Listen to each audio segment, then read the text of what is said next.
aleluya. Gloria, gloria, aleluya, aleluya. Gloria, gloria, aleluya. Jesús es el Señor.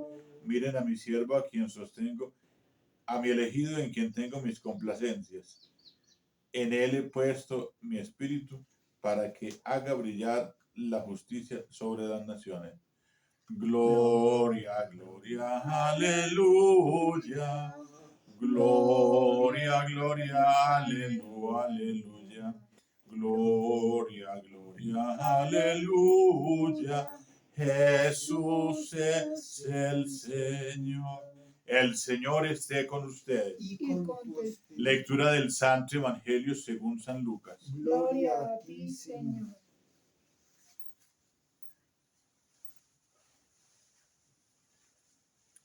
En aquel tiempo, cuando llegó la hora de cenar, Jesús se sentó a la mesa y los apóstoles con él, y les dijo: ardientemente he deseado comer esta Pascua con ustedes antes de padecer, porque les digo que ya no la volveré a comer hasta que se cumpla en el reino de Dios. Y tomando un cáliz, después de pronunciar la acción de gracias, dijo: tomen esto, repártanlo entre ustedes, porque les digo que no beberé desde ahora del fruto de la vid hasta que venga el reino de Dios. Y tomando pan, después de pronunciar la acción de gracias, lo partió y se lo dio diciendo: esto es mi cuerpo que se entrega por ustedes. Hagan esto en memoria mía.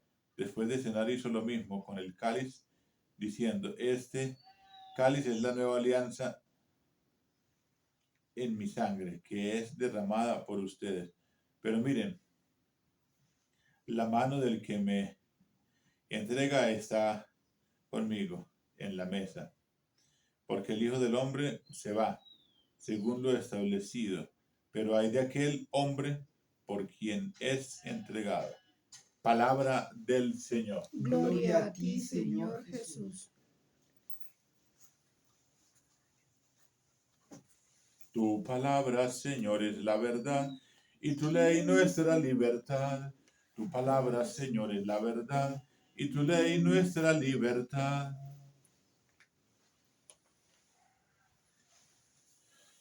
Hoy estamos celebrando la fiesta de Jesucristo, sumo y eterno sacerdote. Esta fiesta tiene sus orígenes en la celebración del sacerdocio de Cristo, que en la misa latina se introdujo en algunos calendarios y que tras la reforma litúrgica del Concilio Vaticano II fue renovada por la Congregación de Hermanas Oblatas de Cristo Sacerdote. La celebración fue introducida en España en 1973 con la aprobación de la Sagrada Congregación para el Culto Divino. Esta celebración de Cristo, sumo y eterno sacerdote, nos recuerda el sacerdocio de nuestro Señor Jesucristo. Nos recuerda la triple dimensión sacerdotal nuestra y principalmente la de Jesucristo, la de nuestro bautismo, pero también la de Jesucristo, la del sacerdocio ministerial.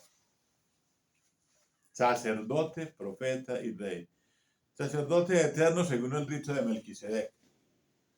Es decir, Jesucristo es sacerdote eterno según el rito de Melquisedec.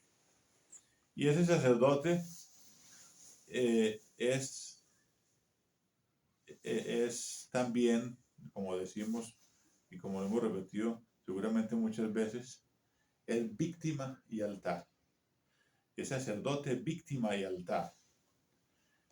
Él se ofrece al Padre Celestial en el único sacrificio de la Eucaristía, en donde se actualiza el misterio pascual, el misterio de la pasión, de la muerte y de la resurrección del Señor. Bueno, Él ha perpetuado esa alianza del Señor en la Eucaristía y es el único sacerdote que nos da a nosotros, los sacerdotes también, esa facultad de hacer presente, de hacerlo presente a Él y de ofrecernos también nosotros, de ofrecerlo a Él y porque Él se ofrece como sacrificio único para la salvación de los hombres a su Padre Celestial, a su Padre Celestial. Entonces, por eso, sacerdote, sacerdote. Profeta, todas las profecías que Él ha dicho, que Él ha hecho, eh, dan plenitud a las profecías que había hecho Dios Padre a través de los profetas mayores y menores. Pero el profeta por sí mismo, el profeta, decimos así en ese lenguaje religioso, el profeta por antonomasia se llama Jesucristo, el Señor. Es decir, los evangelios son un mensaje, una buena nueva y envuelven todo este mensaje. Si ustedes ven los evangelios y ven las cartas de Pablo y ven, por ejemplo, el mismo libro del Apocalipsis, hablando del Nuevo Testamento, que el Nuevo Testamento es después de Jesucristo, vemos que es una profecía, una sola profecía, algo que se cumple, algo que se realiza en el tiempo y en la eternidad. Entonces, profeta. Y rey. Cuando nosotros empezamos a leer ese relato de Isaías, de ese siervo doliente, miren, mi siervo tendrá éxito, subirá y crecerá mucho, como muchos se espantaron de él, porque desfigurado no parecía hombre ni tenía aspecto humano. Así asombrará a muchos pueblos, ante él los reyes cerrarán la boca al ver algo inenarrable y comprenderán algo inaudito. Es el rey de reyes y señor de señores, está por encima de todos los reyes. Por eso esa triple dimensión de Jesucristo sumo y eterno sacerdote es muy importante en este día de esta fiesta, ¿no? Y continuamos ese relato de Isaías. ¿Quién creyó nuestro anuncio? ¿A quién se reveló el brazo del Señor? Creció en su presencia como brote, como raíz en tierra árida, sin figura, sin belleza, lo vimos sin aspecto atrayente, despreciado y evitado de los hombres, como un hombre de dolores, acostumbrado a sufrimientos, ante el cual se ocultaban los rostros, despreciado y desestimado. Ese es el cordero manso que es llevado al matadero. Ese cordero manso es el Rey de Reyes y Señor de Señores. Ahí está implícita o implícito el sacerdocio de nuestro Señor Jesucristo en este texto de Isaías. Él soportó nuestros sufrimientos y aguantó nuestros dolores. Nosotros lo estimamos leproso, herido de Dios y humillado, pero Él fue traspasado por nuestras rebeliones, triturado por nuestros crímenes. Nuestro castigo saludable cayó sobre Él. Sus cicatrices nos curaron. Para que Él sea enaltecido, tiene que llegar hasta la cruz. Para que Él sea, como lo dijo a Nicodemo, de la misma manera que Moisés fue elevado, que Moisés elevó la serpiente en el desierto, así también tiene que ser elevado el Hijo del Hombre. Como quien dice, el que se ha humillado será enaltecido, será colocado en lo alto, y lógicamente el que se enaltece será humillado. Todos errábamos como ovejas cada uno, siguiendo su camino, y el Señor cargó sobre él todos nuestros crímenes. Maltratado voluntariamente, se humillaba y no abría la boca. Como cordero llevado al matadero, como oveja ante el esquilador. Enmudecía y no abría la boca. Sin defensa, sin justicia se lo llevaron. ¿Quién se preocupará de su estirpe? Lo arrancaban de la tierra de los vivos, y por los pecados de mi pueblo lo hirieron. Le dieron sepultura con los malvados y una tumba con los malhechores, aunque no había cometido crímenes ni hubo engaño en su boca. Ahí está la pluma de Dios, Padre, el que ha dicho, este es mi Hijo, mi amado, mi predilecto, escúchenlo.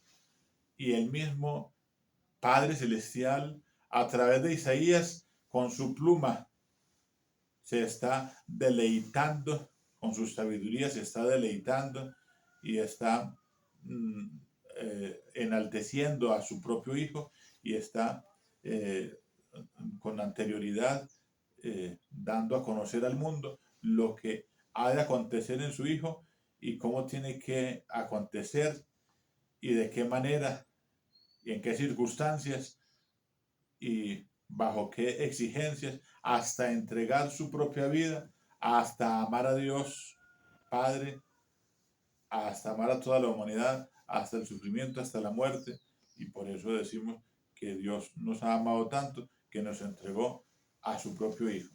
El Señor quiso triturarlo con el sufrimiento y entregar su vida como expiación.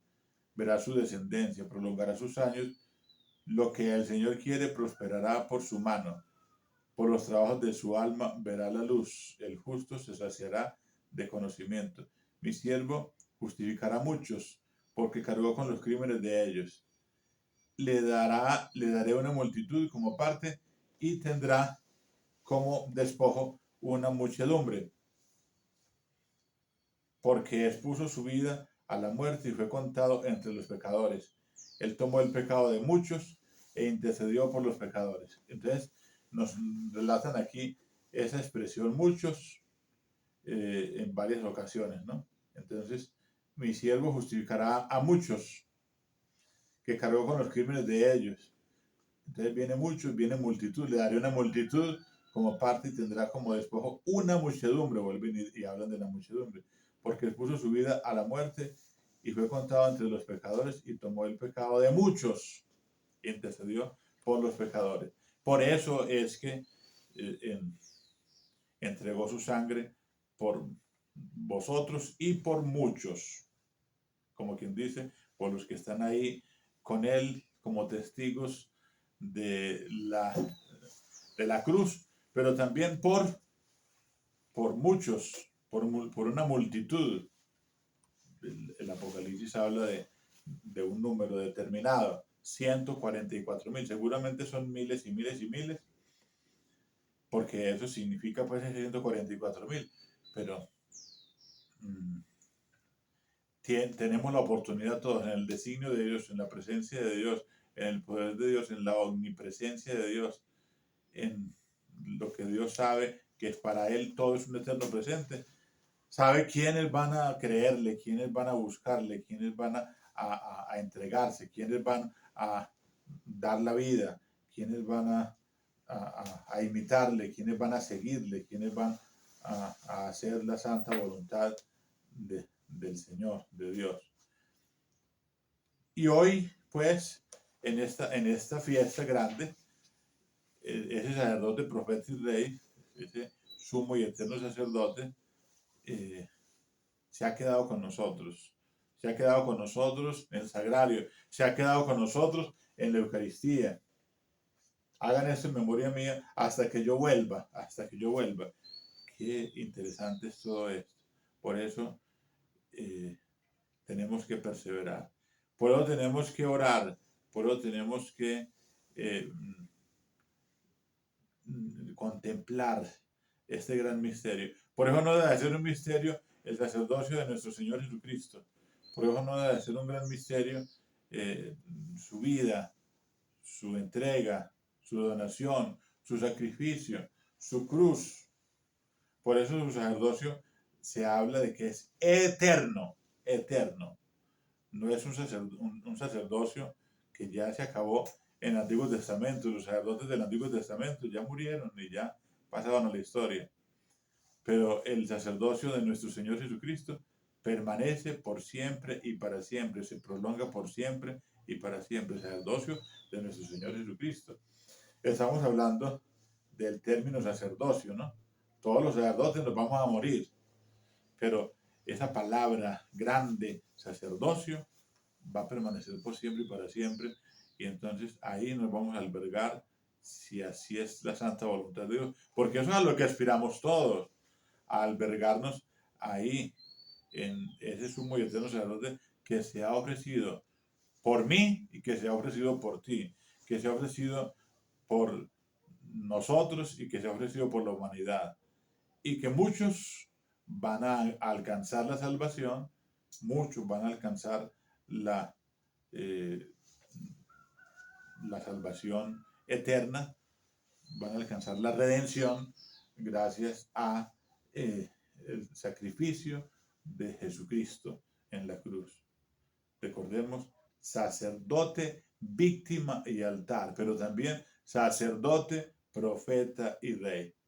Que la reina de la iglesia y la reina del orbe entero, la Santísima Virgen María, sigan pues reinando también en nuestra vida y en nuestras familias y en nuestros corazones, y que Jesucristo el Señor, sacerdote eterno según el rito de Melquisedec, nos apruebe a nosotros para el reino de Dios después de la entrega de nuestra vida, después de la fidelidad de nuestra vida hacia Él, después de el ofrecimiento de toda nuestra vida hacia Él, después de hacerle caso, obedecerle y cumplir los mandamientos de su Padre Celestial y cumplir también sus enseñanzas que las ha hecho a través del Evangelio. Gloria al Padre y al Hijo y al Espíritu Santo. Como era en el principio, ahora y siempre, por los siglos de los siglos.